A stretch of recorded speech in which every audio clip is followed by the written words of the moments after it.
Hola compañeros, hoy vamos a hacer la tercera parte de estos videos sobre la discapacidad en Nicaragua.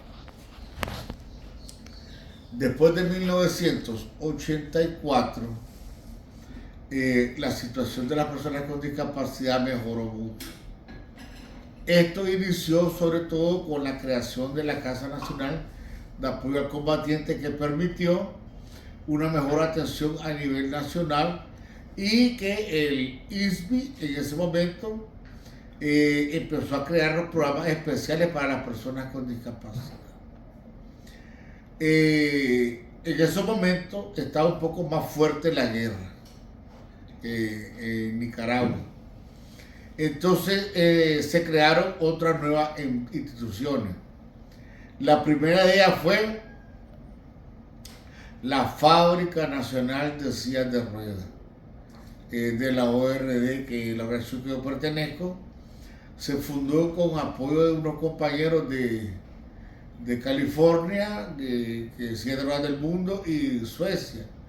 Taller de Sillas de Ruedas, que es donde estoy haciendo este video, que en la actualidad sigue funcionando. También se creó Senapuerto, que era la Fábrica Nacional de Prótesis, que queda en el Hospital Aldo Chavarría, aquí apoyado por la Cruz Roja y algunos organismos.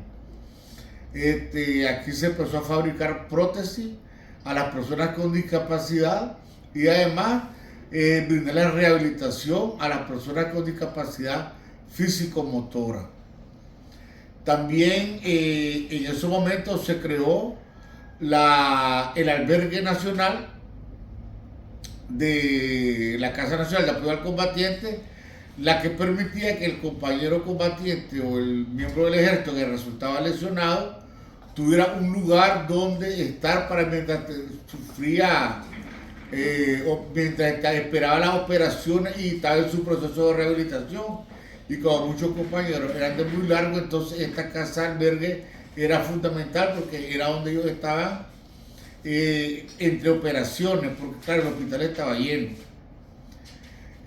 También para esa época hubo algo muy importante, sobre todo para niñas con discapacidad. Fue la creación de los Pipitos, la fundación de los Pipitos. Los Pipitos fue fundada por el comandante Omar Cabeza, porque él le nacieron dos niños con discapacidad y no había ninguna experiencia en Nicaragua de ese tipo.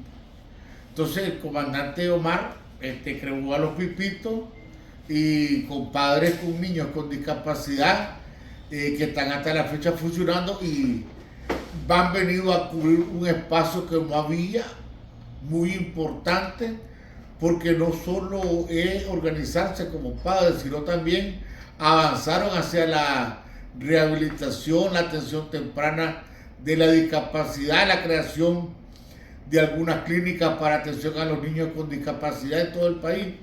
O sea, fue muy importante la creación de los Pipitos para la discapacidad en Nicaragua, porque como les digo, vino a cubrir un espacio que todavía no se estaba tocando. También para esa fecha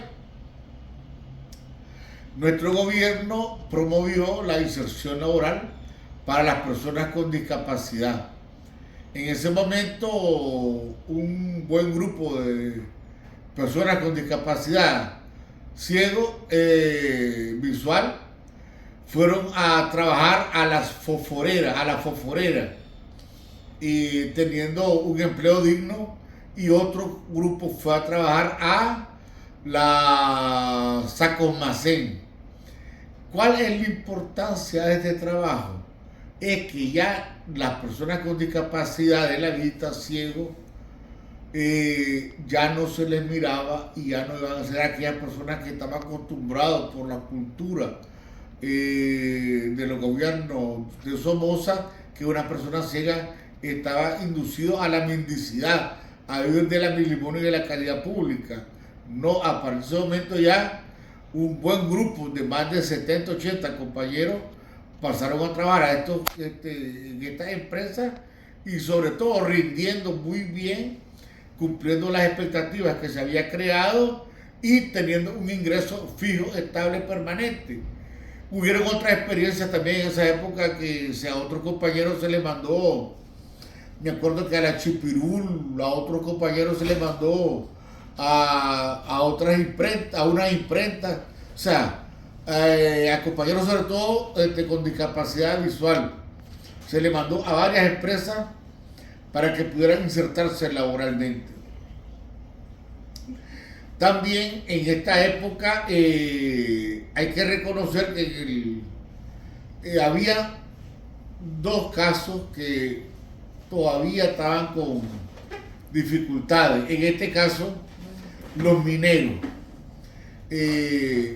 No se abordó totalmente en el sector de la discapacidad a los mineros porque no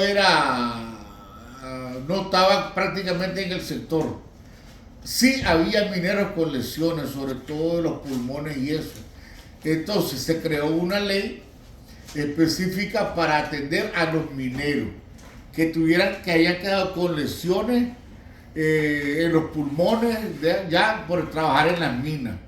Y entonces se creó esta ley que les vino a dar una pensión digna para que los mineros que habían quedado con lesiones pudieron trabajar, ya que ellos es verdad que no estaban dentro del paquete como discapacitados formalmente, pero sí tenían una discapacidad que les había quedado, que no era tan severa como la de los discapacitados que les limitaba, pero sí les afectaba los pulmones, la piel, a muchos de ellos.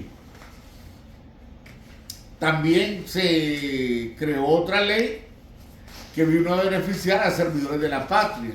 En este caso, ahí se metió y se cubrió a un buen grupo de personas con discapacidad que nuestro gobierno consideró que tenían el derecho de que se recibieran una pensión. Sobre todo se trató de proteger a los compañeros con poliomielitis que no tenían ningún tipo de cobertura en ningún programa, entonces se les incluyó, además de darles atención en los centros de rehabilitación, se les dio una pensión para que pudieran sustentarse económicamente. En esa época se le creó la ley 1488. Esta ley 1488 vino a dar atención especial a los combatientes del ejército, de las milicias populares y del servicio militar de reserva o patriota. ¿Qué es lo que pasaba? Que muchos combatientes después de 1979 habían quedado con discapacidad por los combates, por los reductos que quedó de la Guardia Nacional y por la contra que fue creada por los Estados Unidos para atacar a nuestro gobierno. Como lo había explicado en los videos anteriores, en el primer video, se había creado la ley 58 para todos los combatientes insurreccionales que resultaran con discapacidad, pero no había una ley que cubriera a los combatientes del 79 para adelante.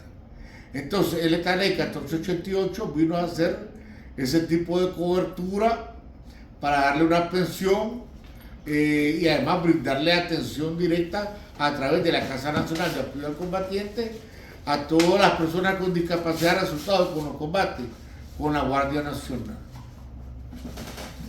Estos programas fueron los principales creados en ese momento. También a través de la CRAC, la CENAC y la CESAC, que eran los zonales de la Casa Nacional de Apoyo al Combatiente, se organizó a las personas con discapacidad por causa de la guerra, pero también benefició a personas con discapacidad por causas naturales o por accidentes para entregarles un carnet. Ese carnet era importante porque permitía el acceso al transporte público gratuito y además permitía la entrada a los espectáculos que nuestro gobierno o que se crean en el país, sobre todo a los estadios de béisbol, a los cines.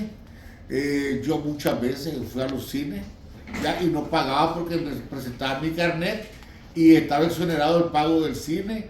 En los teatros, yo me acuerdo que en esa época vino el grupo Quilapayún de Chile, lo fui a ver sin pagar.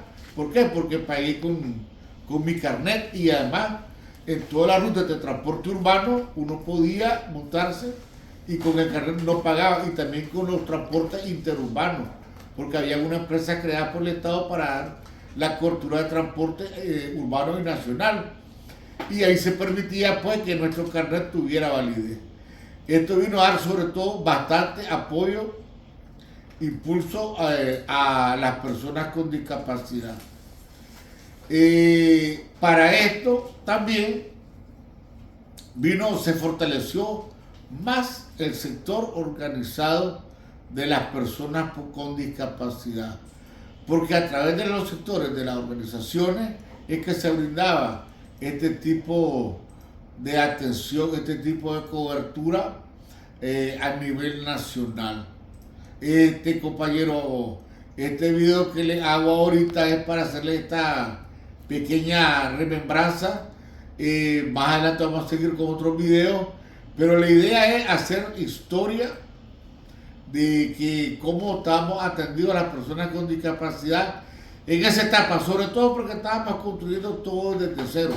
Miren que yo de lo que les estoy hablando es de creación de centros, creación de centros, creación de programas de atención al sector. No había nada, todo había sido creado. Para esta época, ya un ejemplo, los compañeros con discapacidad sordos ya habían creado el lenguaje de señas nacional. A ellos al inicio se les había enseñado el lenguaje de señas internacional, pero ¿cómo fue en ese momento? Más adelante le haremos la pregunta a Javier y a los compañeros de la Asociación de Sordos, cómo fue que nació esa iniciativa de los jóvenes y los chavalos que fueron al centro de sordos, de discapacidad físico, de sordos de Vía Libertad, que vinieron y crearon un propio idioma nacional. Ellos mismos tuvieron la iniciativa de crear su propio lenguaje adaptado al país. Entonces, compañeros, aquí terminamos este tercer video. Vamos a seguir haciendo más videos para reflejar cómo estaba la situación nacional de las personas con discapacidad. Muchas gracias, compañeros. Nos vemos en el próximo video.